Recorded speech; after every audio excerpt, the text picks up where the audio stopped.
इथे फक्त दागिने नाही तर पिढ्यानपिढ्यांचा विश्वास मिळतो. परंपरेची झळाळी आणि विश्वासाची खात्री. कैलास अडगावकर ज्वेलर्स, दत्त मंदिर bus stop, Nashik road. Indiranagar परिसरातील वडाळा रोड येथील माधव रेसिडेन्सी, पखाल रोड परिसरातील एका इमारतीत आज अचानक इलेक्ट्रिक शॉर्ट सर्किटमुळे भीषण आग लागल्याची घटना घडली. इमारतीतील इलेक्ट्रिक मीटरमध्ये अचानक शॉर्ट सर्किट झाल्याने काही क्षणातच आगीने रौद्ररूप धारण केले. आग वेगानं पसरू लागली. आगीची तीव्रता वाढत असताना परिसरातील जागरूक नागरिकांनी तात्काळ अग्निशमक दलाला फोन करून घटनेची माहिती दिली. मात्र अग्निशमक दल घटनास्थळी पोहोचण्यापूर्वी आगीने प्रचंड रूप धारण केले होते. परिस्थितीचे गांभीर्य ओळखून घटनास्थळी उपस्थित नागरिकांनी स्वतः पुढाकार घेत पंपाने सहाय्याने पाण्याची फवारणी करून आग आटोक्यात आणण्याचा प्रयत्न केला. या आगीत इलेक्ट्रिक मीटरला अचानक आग लागल्याने संबंधित मीटर पूर्णतः जळून खाक झाले. नमस्कार नाशिककर.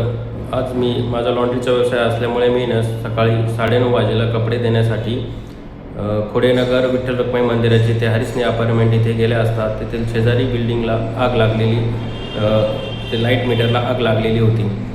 तर ते बघितल्यानंतर मी MACBला कॉल केला. त्यानंतर MACBवाल्यांनी लगेच तिथं तत्काळ दक्षता घेऊन तेथील मेन स्विच बंद करून केल्यानंतर मग त्यानंतर आम्ही फायर ब्रिगेडला कॉल केला. फायर ब्रिगेडने तत्काळ दक्षता घेऊन त्यांनी फायर ब्रिगेडची गाडी आली आणि तिथे आग विझवण्यात आली.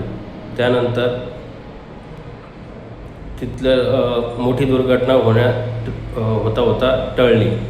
तर सर्व नागरिकांनी दक्षता घ्यावी आणि आपल्या इथे फायर ब्रिगेडचे कॅन किंवा रेतीच्या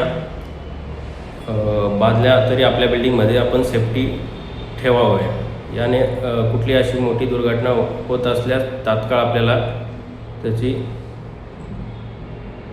काळजी घेता येईल. सुदैवाने वेळेवर केलेल्या प्रयत्नांमुळे आग इमारतीच्या इतर भागात पसरण्यापासून रोखता आली. त्यामुळे मोठी जीवितहानी टळली. मात्र या घटनेमुळे विद्युत यंत्रणेचे मोठे नुकसान झाले असून रहिवाशांमध्ये काही काळ भीतीचं वातावरण निर्माण झालं होतं. NCN न्यूजसाठी सचिन दिवटे, नवीन नाशिक.